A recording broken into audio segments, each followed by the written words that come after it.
ಧ್ಯಾನಕ್ಕೆ ಭೂಮಿ ಇದು, ಪ್ರೇಮಕ್ಕೆ ಸ್ವರ್ಗ ಇದು, ಸ್ನೇಹಕ್ಕೆ ಶಾಲೆ ಇದು, ಜ್ಞಾನಕ್ಕೆ ಪೀಠ ಇದು.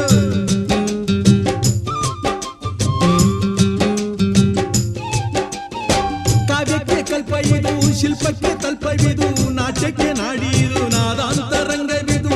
ಕುವೆಂಪು ಬೇಂದ್ರೆಯಿಂದ ಕಾರಂತ ಮಾಸ್ತಿಯಿಂದ ಧನ್ಯವೀ ಕನ್ನಡ, ಕಾಕಿನ ಕನ್ನಡ. ಹುಟ್ಟಿದರೆ ಕನ್ನಡ ನಾಡ ಹುಟ್ಟಬೇಕು, ಮೆಟ್ಟಿದರೆ ಕನ್ನಡ ಮಣ್ಣ